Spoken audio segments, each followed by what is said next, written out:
नाजरीन आदाब, आप देख रहे हैं INN चैनल। मैं हूं शेख अहमद अली। आज की ख़ास बात में हम देखेंगे कई अहम कौमी और बैनुल-अक़वामी ख़बरें। इतवार को लखीमपुर खीरी में हुए तशद्दुद के वाक़े को 70 घंटे से ज़्यादा बीत चुके हैं। अब तक इस मामले में किसी की भी गिरफ्तारी नहीं हुई है। वहीं मंगल की रात 11:30 बजे तिकुनिया में अग्रसेन इंटर कॉलेज के सामने जहां ये वाक़या हुआ था, वहां पुलिस टीम ने इस पूरे वाक़े का रिक्रिएशन किया। इस दौरान जांच टीम ने वीडियो और बयानों की बुनियाद पर उस दिन क्या और कैसे हुआ था ये समझने की कोशिश की। हालांकि दोपहर में हुए तशद्दुद के इस वाक़े का पुलिस ने अंधेरे में रिक्रिएशन क्यों किया, ये बात किसी के समझ में नहीं आ रही है। पुलिस टीम ने भी इस बारे में कुछ नहीं कहा। किसानों और मकामी लोगों का कहना है कि पुलिस जांच के नाम पर खानापुरी की जा रही है। अब तक किसी की गिरफ्तारी ना होना इस बात को वाज़ेह करता है। हालांकि एक पुलिस अफसर ने नाम ना छापने की शर्त पर बताया कि मंगल की शाम को 7:30 बजे एडिशनल एसपी की क़यादत में इस वाक़े की जांच के लिए टीम तश्कील दी गई थी, जो कि स्पेशल इन्वेस्टिगेशन टीम है। इसके फौरी बाद मकाम वाक़या पर रोशनी का इंतज़ाम करने के बाद ही रिक्रिएशन किया गया। IG रेंज लक्ष्मी सिंह ने बताया कि जांच टीम दोनों FIR की जांच करेगी। जांच के बाद मुलजिमीन की गिरफ्तारी की जाएगी। बता दें कि लखीमपुर तशद्दुद मामले में एक FIR हरी सिंह के नाम के किसान ने दर्ज कराई थी। इसमें मरकज़ी वज़ीर अजय मिश्रा के बेटे आशीष मिश्रा समेत 15 से 20 लोगों को मुलजिम बनाया गया। उनके खिलाफ कत्ल और क्रिमिनल कॉन्स्पिरेसी का केस दर्ज किया गया। वहीं दूसरी FIR लखीमपुर के शिवपुरी वार्ड के कॉरपोरेटर सुमित मोदी ने अननोन लोगों के खिलाफ दर्ज कराया। IG रेंज ने बताया कि तशद्दुद से जुड़े हुए अब तक जितने भी वीडियोस और फोटोग्राफ्स आई हैं उन्हें इकट्ठा किया जा रहा है। जांच टीम एक एक वीडियो की गहराई से जांच करेगी। एडिशनल एसपी अरुण कुमार की सदारत में जांच कमेटी बन चुकी है। इसमें डिप्टी एसपी संजय नाथ तिवारी, डिप्टी एसपी संजय सिंह और 3 इंस्पेक्टर भी शामिल हैं। तो पुलिस प्रशासन इस तरीके की वीडियोस को कैसे देख रहा है? नहीं, हम लोगों ने ये स्पष्ट किया है कि कोई भी आदमी कोई भी भ्रामक वीडियो वहाँ न चलाए। सभी तरह की जो भी वीडियो आ रही हैं हम लोग उसका परीक्षण करेंगे और जिस व्यक्ति के द्वारा गलत नियत से इस तरह के वीडियो फ्लोट किए जा रहे हैं या किसी दूसरी जगह के वीडियो फ्लोट किए जा रहे हैं उनके विरुद्ध भी हम कानूनी कार्रवाई करेंगे। साथ ही साथ अगर कोई भी व्यक्ति जो उस घटना से संबंधित हमें एविडेंस शेयर करे। तो पुलिस प्रशासन इस तरीके की वीडियोस को कैसे देख रहा है? कांग्रेस कायद राहुल गांधी और प्रियंका गांधी लखीमपुर खीरा के तिकुनिया गांव आज पहुंचे। इससे पहले राहुल गांधी लखनऊ से निकलने के बाद सीधे सीतापुर गेस्ट हाउस पहुंचकर प्रियंका गांधी से मिले। वो वहां करीब आधे घंटे तक रुके। इसके बाद दोनों भाई बहन किसानों से मिलने के लिए लखीमपुर के लिए रवाना हुए थे। समाजवादी पार्टी के सरबराह अखिलेश यादव और BSP कायद सतीश चंद्र मिश्र भी जुमेरात के रोज़ लखीमपुर जाएंगे। उधर मुरादाबाद में कांग्रेस कायद सचिन पायलट और प्रमोद कृष्णाम को सर्किट हाउस में पुलिस हिरासत में रखा गया। दोनों कायदीन सड़क के रास्ते लखीमपुर जाने की कोशिश कर रहे थे। ये सुबह ही दिल्ली के रास्ते गाजीपुर बॉर्डर होते हुए उत्तर प्रदेश में दाखिल हुए थे। इंतजामिया ने राहुल प्रियंका के काफिले में 17 गाड़ियों को मंजूरी दी। पंजाब के CM चरणजीत सिंह चन्नी और छत्तीसगढ़ के वज़ीर आला भूपेश बघेल भी दोनों के साथ लखीमपुर के लिए निकले। कांग्रेस कायद दीपेंद्र सिंह हुड्डा, रणदीप सिंह सुरजेवाला, KC वेणुगोपाल और अजय कुमार लल्लू किसान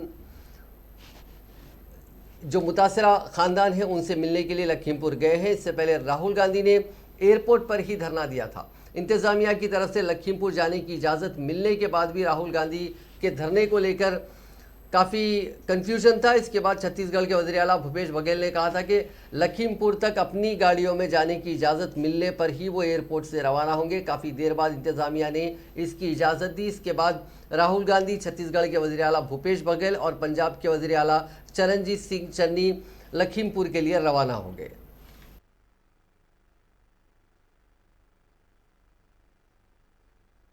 ये चाहते हैं कि हम इनके साथ इनकी गाड़ी में जाएं। मैंने इनसे पूछा, आप हमें बताइए, मैं देश का नागरिक हूँ, मैं उत्तर प्रदेश आया हूँ, आपने कहा कि मैं आज राहुल गांधी जी के साथ पंजाब के मुख्यमंत्री और हमारे संगठन महामंत्री केसी वेणुगोपाल जी और हमारे राष्ट्रीय प्रवक्ता सुरजेवाला जी के साथ हम लोग आए हैं और लखीमपुर में जो हृदय विदारक घटना घटी कि किस प्रकार से किसानों को, पत्रकारों को किस प्रकार से रौंदा गया और उससे पूरे देश दहल गया है। सारे किसान इससे आक्रोशित हैं और उस पीड़ित परिवार के साथ पूरा हिंदुस्तान खड़ा हुआ है। प्रियंका जी, घटना जिस दिन घटी उसी दिन से वो निकल पड़ी थी, लेकिन उसे रास्ते में रोक लिया गया, गिरफ्तार किया गया। आज राहुल जी के साथ हम लोग आए हैं। हम लोगों को 5 लोगों को जाने की अनुमति मिली है। हम लोग लखीमपुर जा रहे हैं। अन्न देने वाला है, उसको भिखारी बनाया जा रहा है। मैं आज श्री राहुल गांधी जी के नेतृत्व में लखनऊ पहुंचा हूं। घटना स्थल पे जाना है। किसानों को मार गिराया गया है, पत्रकारों को मार गिराया गया है। पंजाब से सीएम हूं, मुझे दर्द है, मुझे दुख है कि किस तरीके से कातलाना हमला प्लान्ड वे से हुआ, पहले से नीति बनाकर हुआ, अनाउंस करके हुआ। मेरा सूबा, मेरा स्टेट एग्रीकल्चर से चलता है, खेती प्रधान सूबा है। किसानों को मारा जाएगा तो हम चुप नहीं बैठ सकते, कांग्रेस चुप नहीं बैठ सकती। राहुल गांधी जी आज यहां आए, सो मैं अपनी ड्यूटी समझता हूं। राहुल गांधी जी से चर्चा की है कि जो किसान जिनको कातलाना हमला करके मारा गया है, जो शहीद हुए हैं, उनके साथ, उनके परिवार के साथ हम खड़े।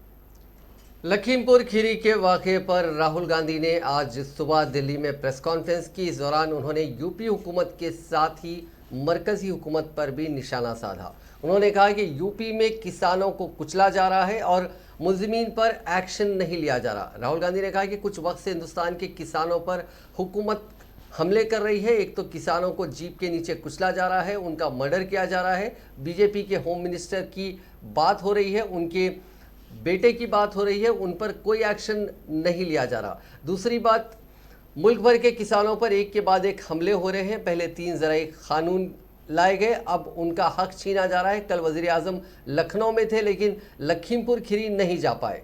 मरने वाले किसानों का पोस्टमार्टम ठीक से नहीं किया गया। जो ठीक से बात करे उसे बंद किया जा रहा है। आज हम लखनऊ जाने की कोशिश करेंगे, लखीमपुर जाने की कोशिश करेंगे। ये बात उन्होंने उनके इस दौरे से पहले कही थी।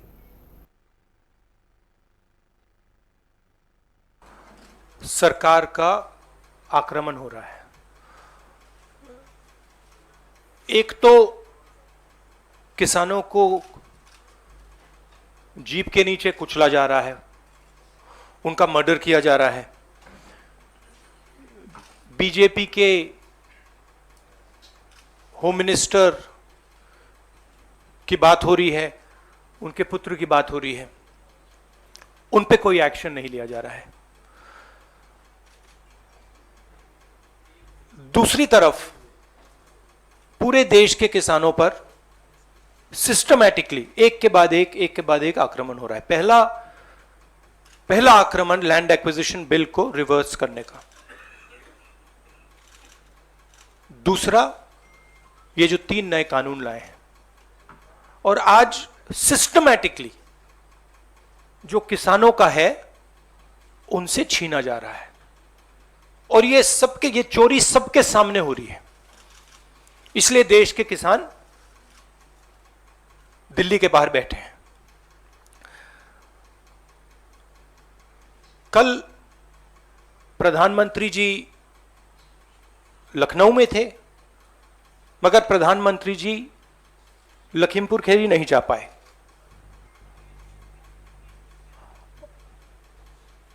पोस्टमार्टम ठीक से नहीं किया जा रहा है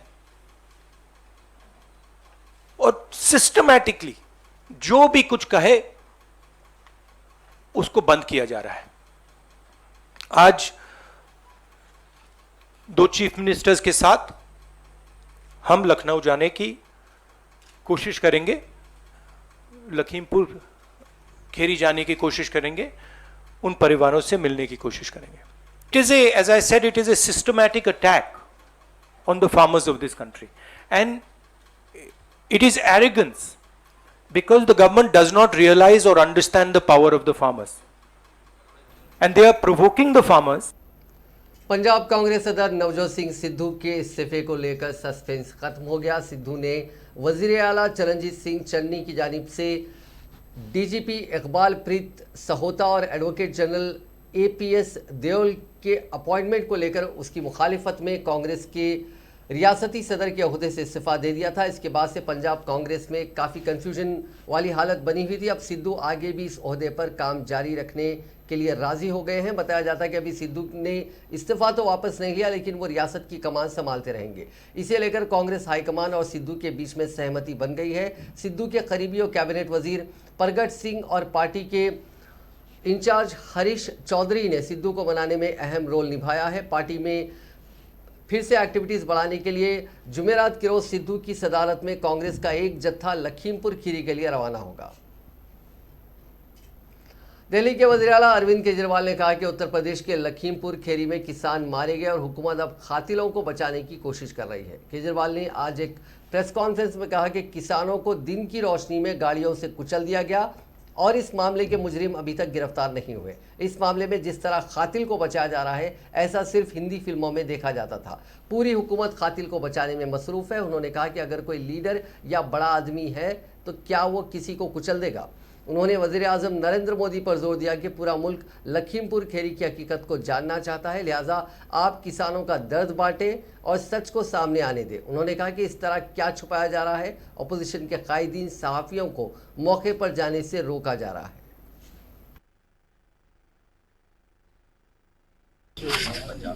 हाँ नमस्कार, कैसे हैं आप? ठीक है इनका सुनके बहुत दुख हुआ नक्षत्र सिंह के बारे में. जी और पूरा देश देख रहा है कि किस तरह से गलत तरीके से इन लोगों को जान से मार डाला गया. जी इस तरह से आपके साथ है, पूरा देश आपके साथ है, सब लोग बहुत दुखी हैं. जी और आप सब मिलके हम आपको न्याय दिलाएंगे, अपने पूरे परिवार को भी न्याय दिलाएंगे. जी किसी भी चीज की जरूरत हो आप अपने आप को अकेले मत समझना. जी ये राघव चड्डा जी आपके बगल में, ये आपको अपना फोन नंबर भी देखे जाएंगे. हाँ नमस्कार. आदरणीय प्रधानमंत्री जी नमस्कार. लखीमपुर खीरी में जो कुछ भी हुआ आज पूरा देश उसकी चर्चा कर रहा है. हर जगह यही बात हो रही है. सब लोग कह रहे हैं कि पूरा सिस्टम उन निर्दोष किसानों के हत्यारों को बचाने की कोशिश कर रहा है. मैं उसी संबंध में देश के लोगों की ओर से आपसे आज बात करना चाहता हूँ. अभी तक हत्यारों को गिरफ्तार क्यों नहीं किया गया? आखिर क्या मजबूरी है? उन्हें क्यों बचाया जा रहा है? हत्यारों ने दिन दहाड़े इतनी भीड़ के सामने किसानों को अपनी गाड़ी से कुचल दिया और फिर भी अभी तक हत्यारों की गिरफ्तारी नहीं हुई है. उन्हें क्यों बचाया जा रहा है?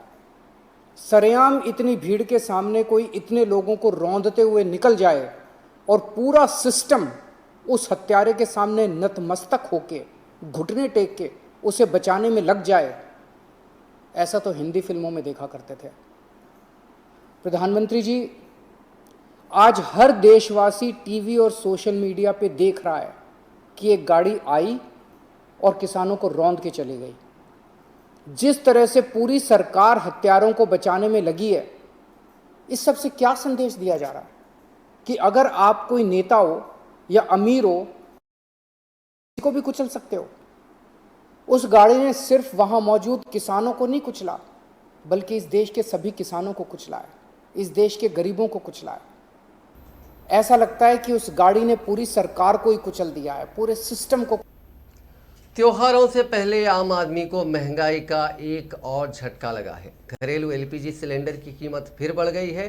तेल कंपनियों ने बिना सब्सिडी वाले 14.2 केजी वाले गैस सिलेंडर के दाम 15 रुपये बढ़ा दिए हैं. इस बढ़ोतरी के बाद अब दिल्ली में रसोई गैस सिलेंडर की कीमत 884 रुपये 50 पैसे से बढ़कर 899 रुपये 50 पैसे फी सिलेंडर हो गई। वहीं 5 किलो वाला सिलेंडर अब 502 रुपये में मिलेगा।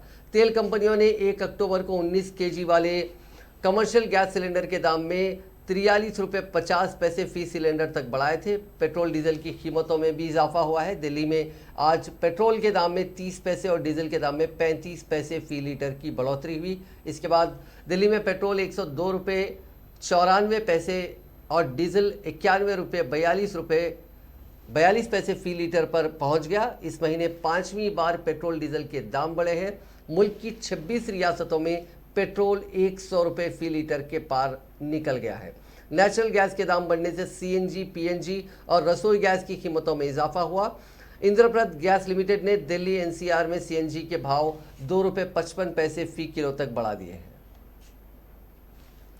महाराष्ट्र हुकूमत में कैबिनेट वजीर नवाब मलिक ने क्रूज रेव पार्टी में बड़ा खुलासा किया है। उन्होंने इल्जाम लगाया कि एक्टर शाहरुख खान के बेटे आर्यन खान के साथ सेल्फी लेने वाला शख्स केपी गोस्वामी असल में बीजेपी का वर्कर है। उन्होंने ये भी कहा कि आर्यन के दोस्त और एक्टर अरबाज को माफ़ कीजिएगा को एक्यूज जो है इसमें अरबाज को घसीटकर एनसीबी ऑफिस में ले जाने वाला शख्स मनीष भानुशाली भी बीजेपी का एक ओहदेदार है।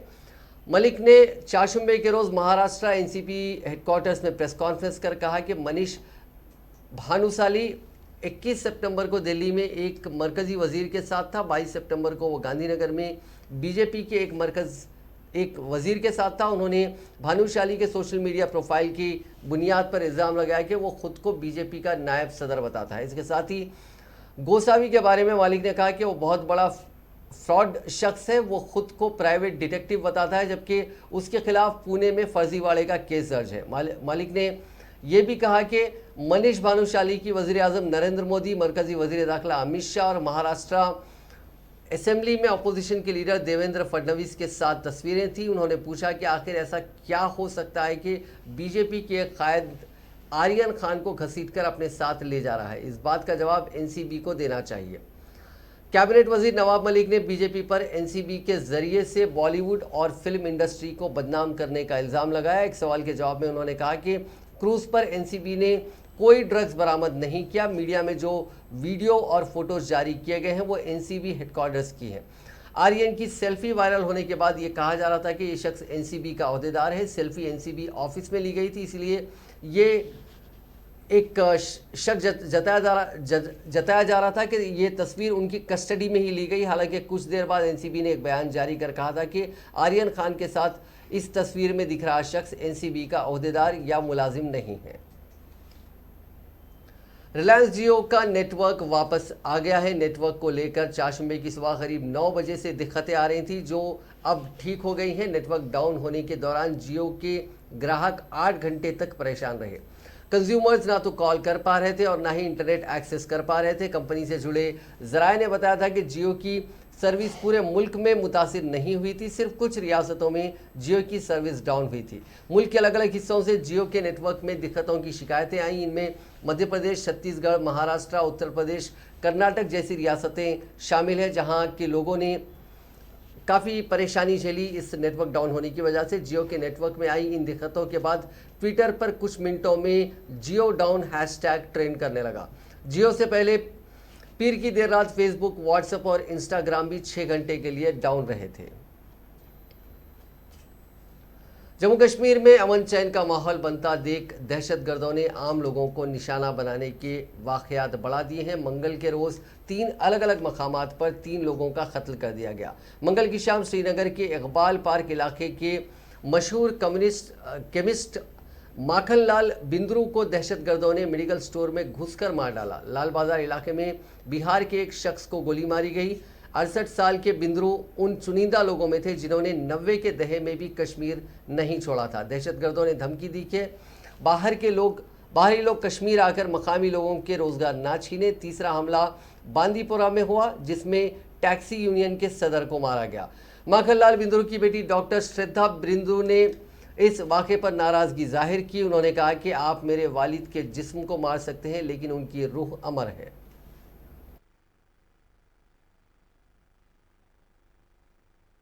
I'm an associate professor. I've started from zero level. My father started from a bicycle. My brother, he's a famous diabetologist. My mother, she sits on the shop, a female lady.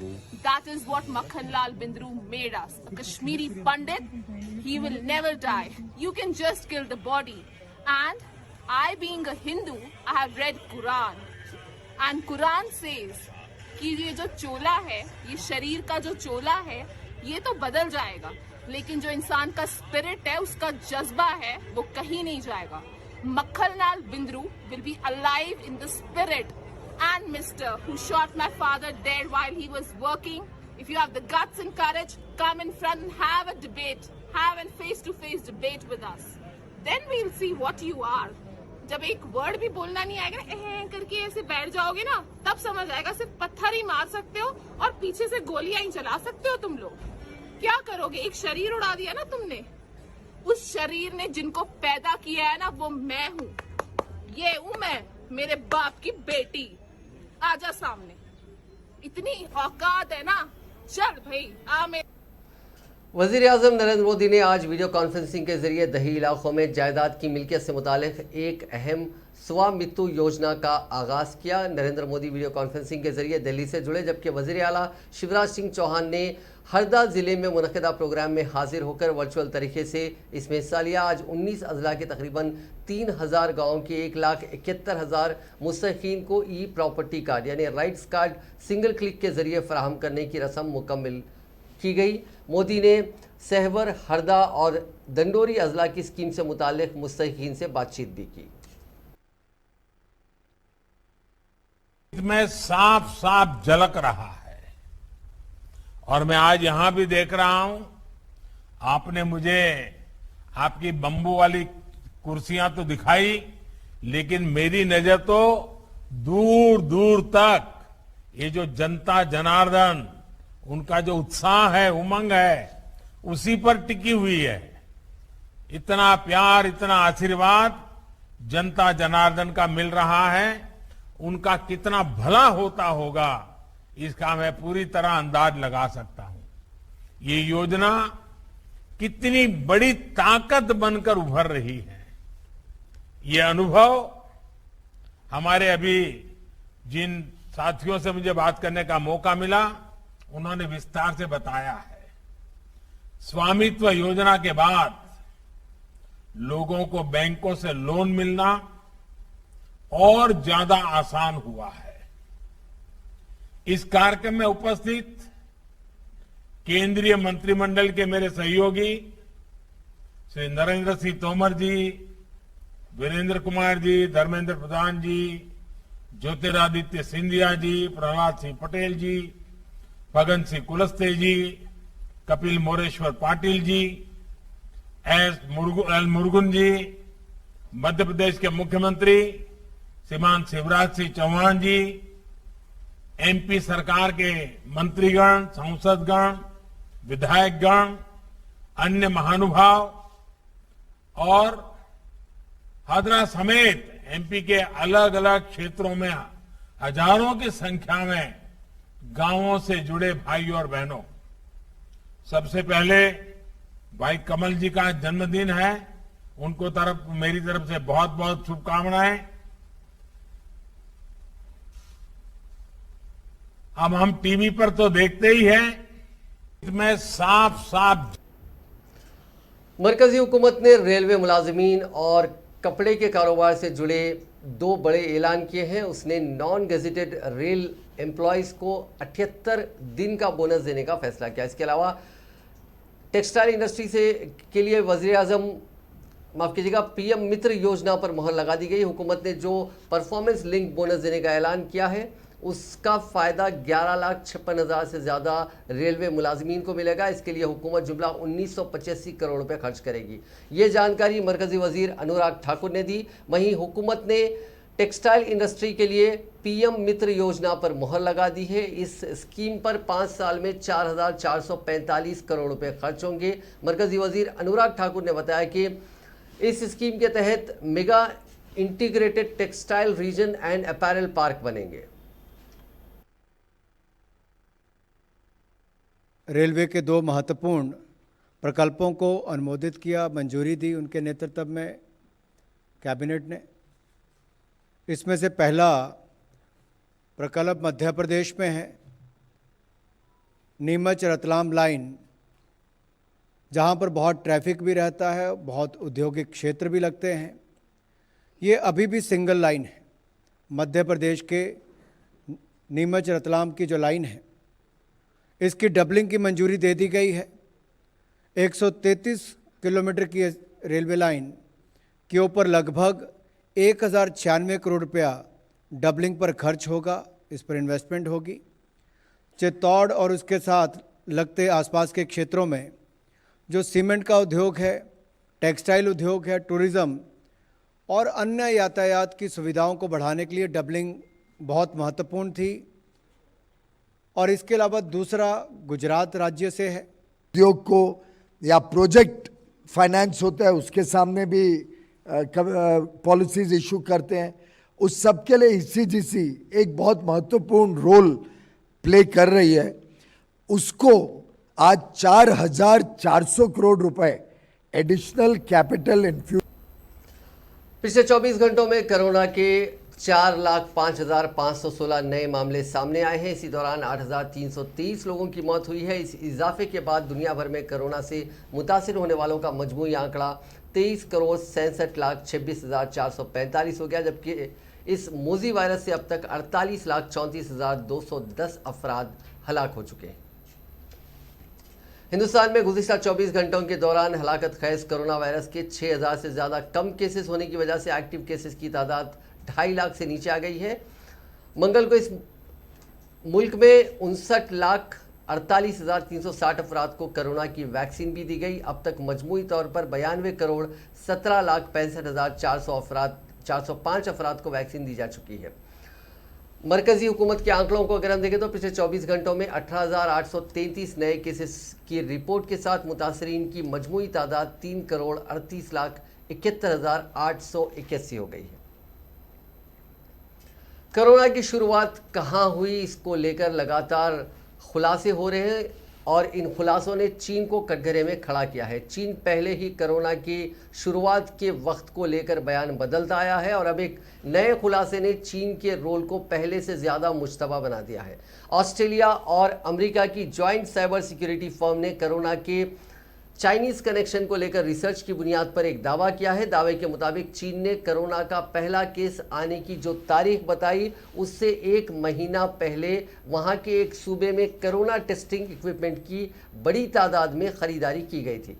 Security firm internet 2 के मुताबिक चीन के Hubei सूबे में 2019 में PCR यानी polymer chain reaction test kit की demand अचानक बढ़ गई। 2019 में हुबई सूबे में RT-PCR टेस्ट पर 67.4 मिलियन युआन यानी $10.5 मिलियन खर्च किए गए, जो 2018 में हुई टेस्टिंग से दुगने थे। इसे हम RT-PCR टेस्ट के नाम से भी जानते हैं। RT-PCR टेस्ट को कोरोना इन्फेक्शन की जांच के लिए सबसे सटीक जांच माना जाता है। इसमें साइंटिस्ट DNA सैंपल की स्क्रीनिंग करके इन्फेक्शन का पता लगाते हैं। सबसे ज़्यादा टेस्ट किट हुबई के वुहान शहर में खरीदे गए। चीन ने इस शहर में ही पहला कोरोना केस मिलने का दावा किया था। 31 दिसंबर 2019 को चीन ने वर्ल्ड हेल्थ ऑर्गेनाइजेशन को बताया था कि उन्हें वुहान शहर में निमोनिया का एक अजीब व गरीब केस मिला है। 7 जनवरी 2020 को चीन ने सरकारी तौर पर कोरोना का नया वेरिएंट SARS-CoV-2 या कोविड-19 मिलने का ऐलान किया था।